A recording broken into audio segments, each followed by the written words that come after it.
അങ്ങനെ കണ്ടു.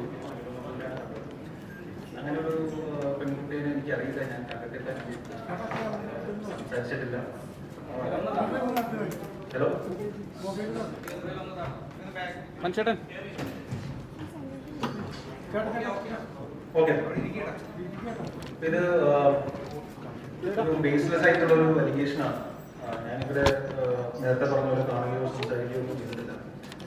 അപ്പൊ ഇങ്ങനെ അലിഗേഷൻസ് വരുമ്പോൾ ഞാൻ ആദ്യമായിട്ടാണ് ഇങ്ങനെ അലിഗേഷൻ ഫേസ് ചെയ്യുന്നത്. അപ്പോൾ മാധ്യമങ്ങൾ ഇങ്ങനെ വളരെ ഫ്ലാഷ് ന്യൂസ് ആയിട്ടൊക്കെ വരുമ്പോൾ അത് നമ്മൾ പല രീതിയിലൊക്കെ എഫക്ട് ചെയ്യുന്നുണ്ട്. ഫാമിലി പോലെതാണ്. അപ്പോൾ ഇങ്ങനെ ന്യൂസ് ഇടുന്നതുകൊണ്ട് കുഴപ്പമില്ല, പക്ഷേ ഒരു ബേസെങ്കിലും ഒന്ന് അന്വേഷിച്ചിട്ട് നിങ്ങൾ ഇത്തരം ന്യൂസുകളിലേക്ക് പോയാൽ നല്ലതാണെന്നൊരു അഭിപ്രായമുണ്ട്. പിന്നെ ഇത് ഞാൻ ഇന്ന് തന്നെ ഇത് വിളിച്ചതിന്റെ റീസൺ, ഇത് ഇങ്ങനെ പൈസ കിട്ടേണ്ട ആവശ്യമില്ലെന്ന് എനിക്ക് തോന്നിയത്. എനിക്കൊരു ഓടി വിളിക്കേണ്ട കാര്യമില്ല. എന്റെ ഭാഗത്ത് ന്യായമുണ്ടോ, അല്ലെങ്കിൽ ഞാൻ അങ്ങനെ ഒരു കാര്യം ചെയ്തിട്ടില്ല എന്ന് എനിക്ക് 100% ഉറപ്പുള്ളത് തന്നെയാണ്. ഞാൻ ജില്ലയിൽ എനിക്ക് ഇന്ന് തന്നെ പ്രസിഡന്റ് വിളിച്ച കാര്യം കാണണമെന്ന് പറഞ്ഞത്.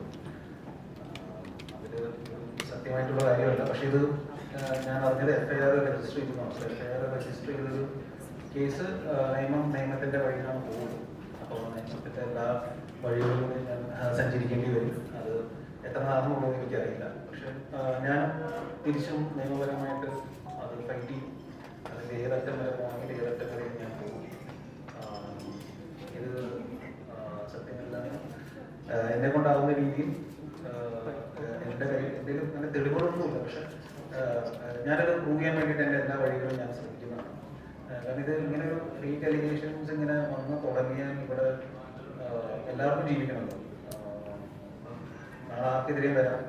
ഒരുപാട് ഫേക്ക് അലിഗേഷൻസ് ആണുങ്ങൾക്കെതിരെ വന്നിട്ടുള്ള കേസുകൾ നമ്മുടെ രാജ്യത്തുണ്ട്. ഡിസ്പ്രൂവ് ചെയ്തിട്ടുള്ള സിറ്റുവേഷൻസ് ഉണ്ട്. ഇനി നാളെ മുതൽ ആർക്കെതിരെയും വരാം. പക്ഷെ അവർക്ക് എല്ലാവർക്കും വേണ്ടിയാണ് ഞാനിവിടെ വന്നിട്ട് സംസാരിക്കുന്നത്. ഞാനത് ആരെങ്കിലും സംസാരിച്ച് തുടങ്ങിയില്ലെങ്കിൽ ഇതിങ്ങനെ നീണ്ടു പോയിക്കൊണ്ടിരിക്കും. കാരണം ഇതിൻ്റെ ഒരു പ്രൊസീജിയറാണ്, ടൈം ടേക്കിംഗ് പ്രൊസീജിയറാണ്. ഇത് നമ്മൾ സ്ഥിരം കാണുന്ന ഒരു പരിപാടിയാണ്. അപ്പോൾ എൻ്റെ സിനിമയോട് ഒരുപാട് സുഹൃത്തുക്കൾ വിളിച്ചു, എല്ലാവരും ഇങ്ങനെ സപ്പോർട്ടുന്നതൊക്കെ പറയുന്നത്. പക്ഷെ എന്തൊക്കെ പറഞ്ഞാലും ഒരു സത്യാവസ്ഥ ലഭിക്കണമെങ്കിൽ അതിൻ്റെ നിയമത്തിൻ്റെ വഴിക്ക് പോകണം. പറ്റില്ല. ഏത് അന്വേഷണത്തിനും, ഏത് ശാസ്ത്രീയമായ അന്വേഷണത്തിനും സഹകരിക്കാൻ ഞാൻ തയ്യാറാണ്. ഞാൻ ഇവിടെ തന്നെ ഉണ്ടാവും. ഇനി മാധ്യമങ്ങൾ കാണേണ്ടി വന്ന് ഞാൻ കാണും. എന്തെങ്കിലും സംസാരിക്കേണ്ടി വന്നാലും ഞാൻ സംസാരിക്കും. എനിക്കിങ്ങനെ സംസാരിച്ച് ശീലമില്ല. നമ്മൾ സിനിമയുടെ റിലീസ് സമയത്തൊക്കെയാണ് നമ്മൾ ഒരു പ്രസ് മീറ്റ് അങ്ങനെയൊക്കെ നമ്മൾ ചെയ്യാറുള്ളത്. അല്ലാതെ ഞാനങ്ങനെ ഒരുപാട് അങ്ങനെ സംസാരിച്ച് ശീലമുള്ള ആളൊന്നല്ല. പക്ഷെ എനിക്ക് വേണ്ടി ഞാൻ മാത്രമേ സംസാരിക്കുന്നുള്ളൂ. അപ്പോൾ എനിക്കത് സംസാരിച്ചേ പറ്റും. നിങ്ങൾ ന്യൂസ് കൊടുക്കണമെങ്കിൽ കൊടുത്തോളൂ, അത് നിങ്ങളുടെ ഉചിതം പോലെ ചെയ്യും. പക്ഷെ ഇത് നാളെ അത് സത്യമല്ല തെളിഞ്ഞാലും നിങ്ങളതേ ഇപ്പം ചെയ്യുന്ന അതേ രീതിയിൽ തന്നെ എൻ്റെ കൂടെ നിൽക്കണം എന്ന് ഞാൻ നിങ്ങളോട് അപേക്ഷിക്കും. പോലീസ് സ്റ്റേഷനിൽ വിളിച്ചത് ഇങ്ങനെ ഒരു പരാതി ഉണ്ടെന്ന് പറഞ്ഞു. അപ്പം ഞാനൊരു CA ആണ് വിളിച്ചത്. പേര് ഞാൻ ഓർക്കുന്നില്ല. അപ്പോൾ പുള്ളി വിളിച്ചിട്ട് ഇങ്ങനെ ഒരു അലിഗേഷൻ എന്ന് പറഞ്ഞാൽ ഞാൻ പറഞ്ഞു, ഈ പെൺകുട്ടി ഞാൻ അറിയില്ല, ഞാൻ കണ്ടിട്ടില്ല, ഇങ്ങനെ ഇത്രയും ഇതിനകത്ത് പറയുന്ന അലിഗേഷൻസ് ഒക്കെ പറഞ്ഞപ്പോൾ ഞാൻ പറഞ്ഞു എനിക്കറിയില്ല സാർ. അപ്പോൾ അവരിതൊരു ഇതിൽ വാസ്തവമില്ല, ഇതൊരു ഫേക്ക് കേസാണെന്ന് പറഞ്ഞിട്ട് അതന്ന് ക്ലോസ് ചെയ്യുകയാണ് ചെയ്തത്. അപ്പോൾ ഞാൻ സാറിനോട് ചോദിച്ചു, സാർ ഇത് ഞാനെന്നാ ഒരു പരാതി കൊടുക്കട്ടെ പോലീസിനോ, അല്ലെങ്കിൽ പരാതി കൊടുക്കട്ടെ, അങ്ങനെ ഫേക്ക് ആയിട്ടൊരു അലിഗേഷൻ വരികയാണ്. അപ്പോൾ അങ്ങനെ ചെയ്യേണ്ട ആവശ്യമില്ല. ഇത് ചിലപ്പോൾ അവർക്ക് ചിലപ്പോൾ ഫേമസ് ആവാം, ഇതിനൊക്കെ വേണ്ടി ചെയ്തായിരിക്കും. അപ്പോൾ അതിന് വെറുതെ നിന്ന് കൊടുക്കേണ്ട കാര്യമില്ല. ഇതിങ്ങനെ ഒരുപാട് കേസുകൾ വരുന്നതാണ്. അപ്പോൾ അതിൻ്റെതായിട്ടുള്ള ഒരു രീതിയിൽ അങ്ങനെ വിട്ടാൽ മതി. പക്ഷെ ഞാനപ്പോൾ അന്ന് നിയമോപദേശം തേടിയ വക്കീലിനെടുത്ത് ചോദിച്ചപ്പോൾ വക്കീലും സെയിം അഭിപ്രായം തന്നെ പറഞ്ഞത്. ഇങ്ങനെ വിട്ടേക്കും, അതിന് വലിയ പ്രസക്തി കൊടുക്കേണ്ട കാര്യമില്ല. പിന്നെ ഇങ്ങനെ ഫേസ്ബുക്കിലൊക്കെ എഴുതിയിരിക്കുന്നുണ്ട്, എന്താണ് വാട്സപ്പിലൂടെ വൈറസ് സന്ദേശം അയച്ച് ഫോൺ ഹാക്ക് ചെയ്യുന്ന പരിപാടി എന്നൊക്കെ പറഞ്ഞു. അപ്പം അങ്ങനെ വായിച്ച് ഞാൻ ഇത് വളരെ ബേസ്ലെസ് ആയിട്ട് സംസാരിക്കുന്ന ഒരു വ്യക്തിയാണല്ലോ, പിന്നെ ഇതിൻ്റെ പിന്നാലെ പോകേണ്ട കാര്യമില്ലല്ലോ എന്ന് തോന്നും. അങ്ങനെയൊക്കെ ചെയ്യാനറിയാമെങ്കിൽ എന്തൊക്കെ നമുക്കിവിടെ എനിക്കങ്ങനെ ബേസിക്കലി ഇത്രേ ഉള്ളൂ. എനിക്ക് ഇത് ഒരു പരിചയമില്ല. ഇത് ഞാൻ പെൺകുട്ടിയെ കണ്ടിട്ടില്ല. ഈ പറയുന്ന അലിഗേഷൻസ് കംപ്ലീറ്റ്ലി ഫോൾസ് ആണ്. അതിന് ഞാൻ നിയമത്തിൻ്റെ എന്ത് കാര്യത്തിനും സഹകരിക്കാൻ ഞാൻ തയ്യാറാണ്. പോകുന്നില്ല, ഇവിടെ തന്നെ ഉണ്ടാവും. വിപരീതമായിട്ടാണ് ഇപ്പോഴത്തെ പരാതി പറയുന്നത്. ഇതൊരു ഹേമ കമ്മിറ്റി റിപ്പോർട്ടൊക്കെ വന്നപ്പോൾ മനഃപൂർവ്വം ഓരോ വ്യക്തികൾക്കെതിരെയുള്ള ആരോപണമായിട്ട് തന്നെയാണ് താങ്കൾക്ക് തോന്നുന്നത്? ഇത് മനഃപൂർവ്വമായിട്ടുള്ളൊരു ആരോപണമാണ്. ഇത് ഒരാൾ ഇൻഡിപെൻഡന്റ് ആയിട്ട് എടുക്കുന്ന തീരുമാനമാണോ, ഇതിന്റെ പിന്നിൽ എന്തെങ്കിലും ഒരു ഗൂഢാലോചന ഉണ്ടോ എന്നുള്ള കാര്യം എനിക്കറിയില്ല. പക്ഷെ ഞാൻ വിശ്വസിക്കുന്നത് ഇതിന്റെ പിന്നിൽ ഒരു അങ്ങനത്തെ ഒരു ഗൂഢാലോചന ഉണ്ടാകണം എന്നാണ് ഞാൻ വിശ്വസിക്കുന്നത്. ആയിരിക്കണമെന്ന് എനിക്ക് തോന്നുന്നു. അന്ന് സിഐ വിളിച്ച സമയത്ത് ഇതേ പരാതി തന്നെയാണെന്നാണോ പറഞ്ഞത്, അതോ മറ്റെന്തെങ്കിലും പരാതിയായി? ഈ പുതിയ ഇന്ന് വന്ന പരാതി എന്താണെന്ന് ഞാൻ വായിച്ചിട്ടില്ല. അപ്പൊ ഇന്നെന്തോ FIR കൊടുത്തു എന്നാണ് പറഞ്ഞത്. ഇന്നത്തെ FIR-ന്റെ മാറ്റർ എന്താണെന്ന് എനിക്കറിയില്ല. അന്നത്തെ മാറ്റർ എന്താണെന്നുള്ളത് എന്നെ ഫോണിലാണ് വിളിച്ചത്. ഫോണിൽ വിളിച്ച് വായിച്ച് കേൾപ്പിച്ചു. ഞാൻ എനിക്കിതിനെ കുറിച്ച് അറിയില്ല, നേരിട്ട് പറഞ്ഞെങ്കിൽ നേരിട്ട് വരാമെന്ന് പറഞ്ഞപ്പോൾ അതിന്റെ ആവശ്യമില്ല. നമുക്ക് ബോധ്യപ്പെട്ട് ഇതൊരു ഫേക്കാണ്. പക്ഷെ ഞങ്ങളുടെ പ്രൊസീജിയർ അനുസരിച്ചിട്ട് പരാതി പറയുമ്പോൾ നിങ്ങൾ വിളിച്ച് വായിക്കേണ്ട ഒരു ആവശ്യമില്ല. അന്ന് വായിച്ച് കേൾപ്പിച്ചപ്പോൾ ഈ പീഡന പരാതി തന്നെയായിരുന്നു, അങ്ങനെ എന്തൊക്കെയായിരുന്നു അതിന്റെ പറഞ്ഞത്. കറക്റ്റായിട്ട് ഞാൻ ഓർക്കുന്നില്ല. പക്ഷെ ഇതേ മൂഡിലുള്ള പരിപാടിയായിരുന്നു. ഹോട്ടൽ മുറിയിൽ പോകുന്ന ഒരു ഹോട്ടലിൽ ചെന്ന് ഇങ്ങനെ കണ്ടു, പരിചയപ്പെട്ടു, പിന്നെ എന്തോ പീഡിപ്പിച്ചു, അങ്ങനെ എന്തൊക്കെ രീതിയിലാണ് അന്ന് പറഞ്ഞതെന്നാണ് എൻ്റെ ഓർമ്മ.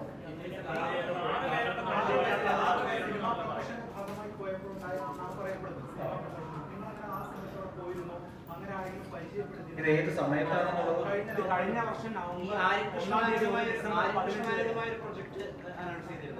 അതിന്റെ കാസ്റ്റിംഗ് കോഡുമായി ബന്ധപ്പെട്ടാണ് ആദ്യം ഇങ്ങനെ ഒരു അലിഗേഷൻ നമ്മൾ ശ്രദ്ധിക്കുന്നത്. വിമൻ പവറുള്ള വുമൺ വേണമെന്നും പല രീതിയിൽ കഴിവുകളുള്ള സ്കിൽസ് ഉള്ള വിമൻ വേണമെന്നുള്ള പോസ്റ്റിനെ ഷെയർ ചെയ്തുകൊണ്ടാണ് ഇവർ ആദ്യം ഇങ്ങനെ ഒരു പ്രതികരണം ഇങ്ങനെ ഷെയർ ചെയ്തത്. അപ്പൊ അവിടെ നിന്നാണ് ഇങ്ങനെ ഒരു പരാതി ഉണ്ടെന്നും ഇങ്ങനെ ഒരു ആരോപണം ഉണ്ടെന്നും ഞങ്ങളുടെ ശ്രദ്ധയിലേക്ക്, മാധ്യമങ്ങളുടെ ഒക്കെ ശ്രദ്ധയിലേക്ക് വരുന്നത്. അപ്പൊ നിങ്ങളുടെ കൂടി ഭാഗമായിട്ടൊരു പ്രൊജക്ട് ആയിരുന്നല്ലോ ഇത്. അതിന് ഞാൻ ഈ ഫേസ്ബുക്കിൽ പോസ്റ്റ് കണ്ടപ്പോൾ ഞാൻ ആര്യനെ വിളിച്ചിരുന്നു. അപ്പൊ ആര്യനെ വിളിച്ചപ്പോൾ നമ്മളിതിന് കാസ്റ്റിംഗ് കോളിന് നമ്മളൊരു ആഡ് പോലെ കൊടുത്തിരുന്നു. അപ്പൊ അതിന് ഒരുപാട് എൻക്വയറീസ് വന്നിട്ടുണ്ടെന്ന് പറഞ്ഞു. ഞാൻ ആര്യൻ ഇങ്ങനൊരു എഡ്യൂക്കേഷൻ ഉണ്ട്, ഇങ്ങനെ നിങ്ങൾ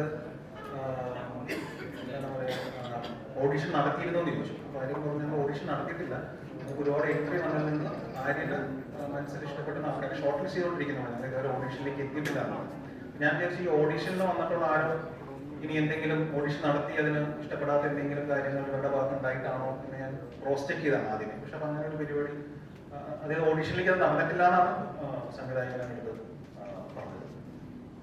പിന്നെ ഞാൻ ഈ സമയത്ത് ഞാൻ ഏതാണ് മലയാളി ഫിലിം ഇന്ത്യയുടെ ഷൂട്ട് ഉണ്ടായിരുന്നു. അത് കഴിഞ്ഞിട്ട് ഞാൻ ഹോട്ട്സ്റ്റാറിന് വേണ്ടി ചെയ്യുന്ന ഫാർമ എന്ന് പറഞ്ഞ സിനിമയുടെ ഷൂട്ടായിട്ട് ഞാൻ പാലക്കാട് അങ്ങനെ പല പല സ്ഥലത്ത് ഞാൻ ട്രാവൽ ചെയ്തിട്ടുണ്ട്. അപ്പൊ ഇതിൻ്റെ ഒരു വേറൊരു ഇഷ്യൂ എന്താണെന്ന് വെച്ചാൽ ഇത് ലീഗലി നിൽക്കുന്നതുകൊണ്ട് ഒരുപാട് കാര്യങ്ങൾ എനിക്ക് മീഡിയയുടെ മുമ്പിൽ വെളിപ്പെടുത്താൻ പറ്റുന്ന ഒരു അവസ്ഥയല്ലായിരുന്നു. ഒരു പരിധി കൂടുതൽ സംസാരിക്കുന്നത് പറഞ്ഞിട്ടുണ്ട്. ഇതിന് എനിക്ക് സംസാരിച്ച ശീലമില്ല. അപ്പൊ അറിയാതെ എന്തെങ്കിലും പുറത്ത് വരുമെന്നുള്ളത് എനിക്ക് അറിഞ്ഞുകൂടാ. പക്ഷെ ഞാൻ കെയർഫുൾ ആയിരിക്കുകയാണ്. കാരണം അത്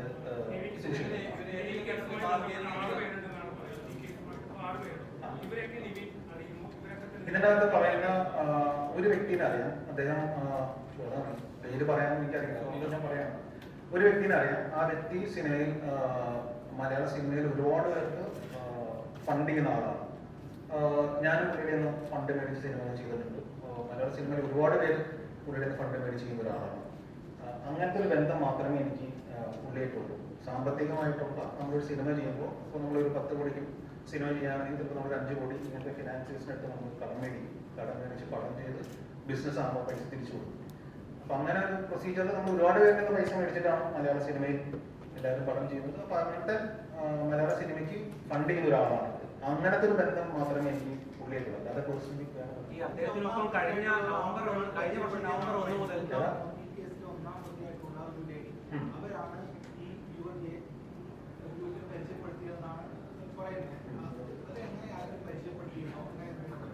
എനിക്ക് ഒന്നാം പ്രതി ആരാന്ന് പറഞ്ഞൂടാ, ബാക്കിയുള്ളവരാണെന്ന് പറഞ്ഞൂടാ. ഇല്ല, എനിക്ക് അറിയില്ല.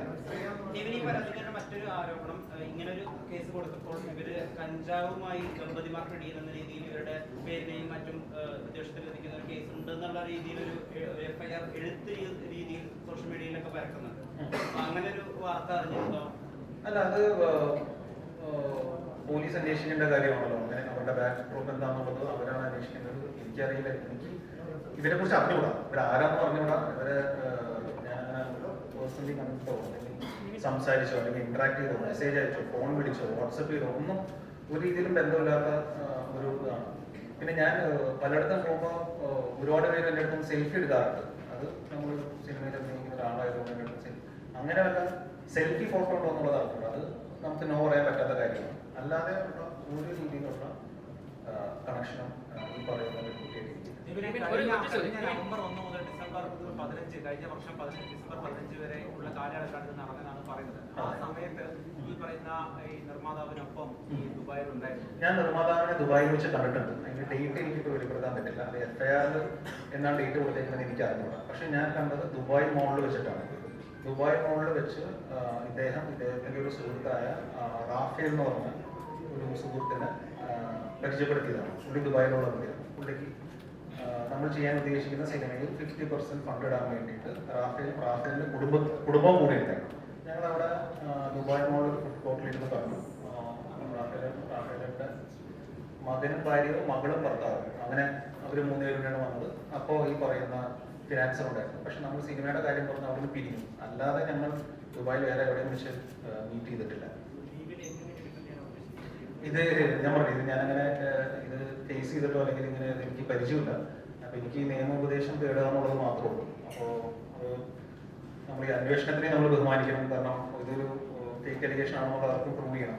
പക്ഷെ ഇതിന്റെ മറുവശം എന്തെന്ന് പറഞ്ഞാൽ ഇങ്ങനെ പെട്ടെന്ന് ഒരു വ്യക്തിനെ കുറിച്ച് ഇങ്ങനെ ന്യൂസ് വരായിരുന്നു എല്ലാവർക്കും. ഇതിപ്പോ നാളെ നിങ്ങളെ കുറിച്ചും വരാം, ആരെ കുറിച്ച് വേണമെങ്കിലും വരാം. അപ്പോൾ അങ്ങനെ ഈ ഫേക്ക് ആയിട്ട് വരാൻ സാധ്യതയുള്ള അലിഗേഷന് എവിടെയെങ്കിലും ഒരു സ്റ്റോപ്പ് വേണമെന്നാണ് ഞാൻ ആഗ്രഹിക്കുന്നത്. ഈ കുറച്ച് മാസങ്ങൾക്ക് മുൻപ് ഈ SCI വിളിച്ചെന്ന് പറഞ്ഞില്ല, അന്ന് പറഞ്ഞ ആ പരാതിയിൽ അവർ വായിച്ചു കേൾപ്പിച്ചത് ഈ പറഞ്ഞ അലിഗേഷൻ എന്തായിരുന്നു എന്ന് ഓർക്കുന്നുണ്ടോ? അത് ഇപ്പോൾ അതാണ് പറഞ്ഞത്. അത് എനിക്കിപ്പോ ഇവിടെ വെച്ച് സംസാരിക്കാമോ എന്ന് എനിക്ക് അറിഞ്ഞു. ഞാൻ ഉന്നയിച്ച സമാനമായ അലിഗേഷൻ തന്നെയായിരുന്നു. ഇപ്പോഴത്തെ അലിഗേഷൻ എന്താണെന്നുള്ളത് ഞാൻ വായിച്ചില്ല. അന്ന് തന്നെ ഫോണിൽ ജസ്റ്റ് പറഞ്ഞൊരു സാധനം മാത്രമേ. അപ്പൊ ഒരു രീതിയിലും ബന്ധമില്ലാത്തൊരു അലിഗേഷൻ ഇത് എന്താ ഇങ്ങനെ വരുന്നതെന്ന് എനിക്ക് മനസ്സിലായി. അപ്പൊ CA പറഞ്ഞത് ടെൻഷൻ അടിക്കേണ്ട കാര്യമില്ല, ഇത് ഇങ്ങനെ വരുന്നതാണ്. നമ്മുടെ അന്വേഷണത്തിൽ ഇതിന്റെ വാസ്തവമില്ലാതെ ഞങ്ങൾക്ക് മനസ്സിലായി എന്ന് പറഞ്ഞു. ഏതാ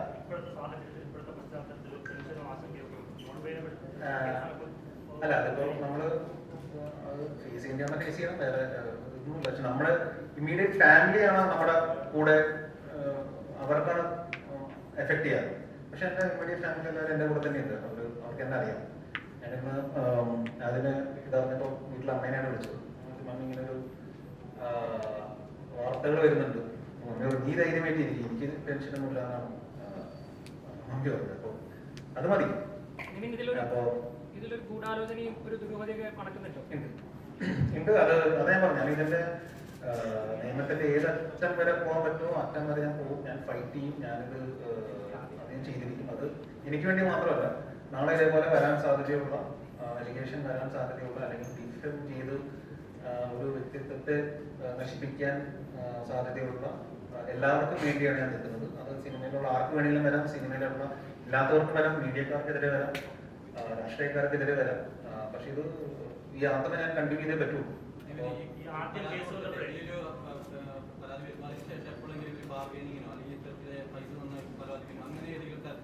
ഇല്ല, എന്നെ കോണ്ടാക്ട് ചെയ്തിട്ടില്ല. ഞാനും കോണ്ടാക്ട് ചെയ്തിട്ടില്ല. അതേ പറഞ്ഞു, ഞാൻ ഇതൊരു അങ്ങനെ സംസാരിക്കുകയോ മെസ്സേജ് അയക്കുകയോ അല്ലെങ്കിൽ വാട്സപ്പ് ചെയ്യോ അങ്ങനെ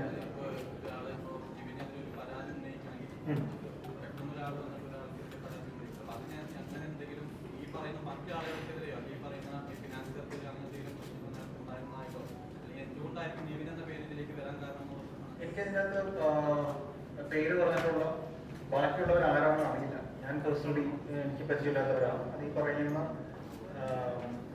സിനിമയിൽ ഫിനാൻസ് ചെയ്യുന്ന പുള്ളിയുടെ സുഹൃത്തുക്കളാണോ എന്ന് പോലും എനിക്ക് അറിഞ്ഞുകൂടാ. ഒരുപാട് പേരുടെ പേര് അതിൻ്റെ അകത്തുണ്ടെന്നുണ്ട്. അത് അവരാണ് അതിന്റെ മറുപടി പറയുന്നത്. എനിക്കറിയാവുന്ന കാര്യങ്ങൾ പറയാൻ പോകുന്നത്. പരിചയമില്ലാത്ത ഒരാള് കേസ് കൊടുക്കുമ്പോൾ ആദ്യം ഒരു കേസ് വന്നല്ലോ, അവരാരാണെന്നോ അവരുടെ ബാക്ക്ഗ്രൗണ്ട് എന്താണെന്നോ അവരുടെ മോട്ടീവ് എന്താണെന്നോ അന്ന് അന്വേഷിച്ചില്ല. സ്വാഭാവികമായി ഞാൻ ചോദിച്ചു, ഇത് ചെയ്യണമെന്ന് ചോദിച്ചപ്പോൾ അതിന് പിന്നാലെ പോകേണ്ട കാര്യമില്ല. നിവിന്റെ വർക്കായിട്ട് മുമ്പോട്ട് പോകും. ഇങ്ങനെ എല്ലാ ശബ്ദങ്ങൾക്കെതിരെ നിങ്ങൾ പ്രതികരിക്കാൻ പോയി കഴിഞ്ഞാൽ അതിന് സമയം ഉണ്ടാവും. പിന്നെ അതൊരു അൺവാണ്ടഡ് ന്യൂസിലൊക്കെ വരും. അപ്പൊ അതിന്റെ ആവശ്യമില്ലല്ലോ. അപ്പൊ അത് ഞങ്ങൾ കേസ് ക്ലോസ് ചെയ്ത കാര്യം നിങ്ങൾ ടെൻഷൻ അടിക്കേണ്ടതാണ്. ഞാൻ അതിന്റെ പിന്നാലെ പോയില്ല. സത്യം പറഞ്ഞാൽ എനിക്കങ്ങനെ ചെയ്യാൻ തോന്നിയില്ല. കാരണം എനിക്കൊരു പരിചയമില്ലാത്തൊരു പെൺകുട്ടിയാണല്ലോ. അപ്പൊ ഞാൻ തന്നെ അതിന്റെ പിന്നാലെ പോകാം. ഇവരിപ്പം നിയമപരമായി പോകുന്നു പറയുമ്പോൾ ഇപ്പം ആരോപണം ഉന്നയിച്ചവരൊക്കെ വീണ്ടും കേസുകൾ കൊടുത്തിട്ടുണ്ട്. നേരിട്ട് കേസ് കൊടുക്കും. അങ്ങനെ പോലീസിൽ കേസ് കൊടുക്കാൻ DGPക്ക് പരാതി കൊടുക്കും. അങ്ങനെയൊക്കെ ഇനി അതെ ഞാൻ അതിനുള്ള പരാതി തയ്യാറാക്കിക്കൊണ്ടിരിക്കുകയാണ്. അപ്പോൾ ഞാൻ നേരിട്ട് പോയി പരാതി കൊടുക്കണമെങ്കിൽ നേരിട്ട് പോയി പരാതി കൊടുക്കും. അതിന്റെ പ്രൊസീജിയർ ഇപ്പം അവിടെ വന്നേലേ ഉള്ളൂ. അത് എഴുതി ഒന്ന് പ്രിപ്പയർ ചെയ്യണം. നിവിൻ ഒരു ചോദ്യം. ഇപ്പം ഇന്ന് വന്നിരിക്കുന്നത് സെക്ഷൽ ഹറാസ്മെന്റ് എന്നുള്ള FIR ആണ്. നേരത്തെ വന്നിരിക്കുന്നത് മർദ്ദനം അങ്ങനെ ആരോപണമായിരുന്നു. അത് തന്നെയായിരുന്നു എന്നൊരു ക്ലാരിറ്റിക്ക് വേണ്ടിയിട്ടാണ് ചോദിക്കുന്നത്. നേരത്തെ അത് ഞാൻ ക്രോസിംഗ് കേട്ടു. എനിക്ക് ഇതിനെ കുറിച്ച് സത്യമായിട്ട് ഇതില്ല. എനിക്ക് ഇത്ര പറയാനുള്ളൂ. ഞാൻ ഓപ്പൺ ആയിട്ട് ഇപ്പൊ ഇന്ന് തന്നെ വന്ന് പറഞ്ഞതിന്റെ റീസൺ ഇത്രേ ഉള്ളൂ. ഇതൊരു ഫോൾസ് അലിഗേഷൻ ആണ്. ഇതൊരു ഡിഫെയിം ചെയ്യാനായിട്ടുള്ള ഒരു കരുതി കൂട്ടിയ ഒരു ശ്രമമാണ്. അതിന്റെ പിന്നിൽ ഒരു കൂടാതെ എന്താണെന്ന് വെച്ചിട്ടുണ്ടെങ്കിൽ സിനിമയ്ക്കെതിരെ സിനിമാക്കാർക്കെതിരെ ഇപ്പം എല്ലാ ദിവസവും ന്യൂസുകൾ വന്നുകൊണ്ടിരിക്കുകയാണ്. ഇതിൽ ഏതൊക്കെയാണ് ശരി ഏതൊക്കെയാണ് തെറ്റുന്നുള്ളതെന്ന് നമുക്ക് അറിയില്ല. ഒരു ഇൻഡസ്ട്രീനെ ബാധിക്കുന്ന കാര്യമാണ്. മലയാളം ഇൻഡസ്ട്രി എന്ന് പറഞ്ഞിട്ടുണ്ടെങ്കിൽ അങ്ങനെ അത്രയും മോശപ്പെട്ട ആൾക്കാർ മാത്രമുള്ള ഇൻഡസ്ട്രി ഒന്നല്ല. ഇവിടെ അല്ലാത്ത ആൾക്കാരുണ്ട്. ഇവിടെ സിനിമ മുമ്പോട്ട് പോകണം, ഈ ഇൻഡസ്ട്രി മുമ്പോട്ട് പോകണം. അത് നടന്മാർ മാത്രമല്ല, എല്ലാവർക്കും വർക്കിംഗ് ആയിട്ട് ഒരു അറ്റ്മോസ്ഫിയർ ഉണ്ടാവണം. അപ്പം ഇതേപോലെ ഫോൾസ് അലിഗേഷൻസ് വരുമ്പോൾ എല്ലാവരും ഭയത്തിലാണ്. ആർക്കിതിന് വേണ്ടി നാളെ വരുന്നൊരു അവസ്ഥയാണ്. അപ്പൊ അത് ഇല്ലാതിരിക്കണം. അതിന് ആരൊക്കെ എന്റെ കൂടെ ഉണ്ടാവും എനിക്ക് അറിയണം. പക്ഷെ ആരില്ലെങ്കിൽ ഞാൻ ഒറ്റയ്ക്ക് ഇതിന് ഞാൻ പോരാടും. ഞാനിത് സഹപ്രവർത്തകരായ പലർക്കെതിരെയും ആരോപണം വന്നിട്ടുണ്ട്. അപ്പൊ അവർക്കെതിരെ വന്നതും ഇതുപോലെ സ്പോർട്സ് അലിഗേഷൻ ബോധ്യമുണ്ടോ? അല്ലെങ്കിൽ അങ്ങനെ സംശയം? എനിക്ക് അതിനെക്കുറിച്ച് പറയാനായിട്ട് അറിയില്ല. അത് അവർ ഫൈറ്റ് ചെയ്യുന്ന കാര്യമാണ്. അത് എനിക്കൊന്നും അത് ഓൾറെഡി കേസായിട്ടുള്ള കാര്യമാണ്. അപ്പൊ അത് ആ വഴിക്ക് നടക്കട്ടെ. അപ്പൊ ഞാൻ ഇവിടെ തന്നെ ഉണ്ട്. ഞാനിങ്ങ് പോകുന്നില്ല. ഇനി മീഡിയനെ കാണണമെങ്കിൽ മീഡിയയുടെ മുമ്പിൽ ഞാൻ വരും. ഞാനിവിടെ ഉണ്ടാവും. പക്ഷെ അനാവശ്യമായിട്ട് മീഡിയ ഇത് വളരെ ഭയങ്കര പീഡന കേസ് പ്രതി എന്നൊക്കെ പറഞ്ഞ് ചെയ്യുന്നതിന് മുന്നേ ഇതിനെക്കുറിച്ച് നിങ്ങൾ അന്വേഷിക്കുന്നവരാണല്ലോ. അപ്പൊ നിങ്ങളും ഇതിന്റെ സത്യാവസ്ഥ അന്വേഷിക്കാൻ പറ്റുമെങ്കിൽ അന്വേഷിച്ച് ചെയ്ത് റിക്വസ്റ്റ് ആണ്. പക്ഷെ ഇല്ലെങ്കിലും കുഴപ്പമൊന്നുമില്ല. ഞാൻ പോരാടാൻ തീരുമാനിച്ചു. Thank you.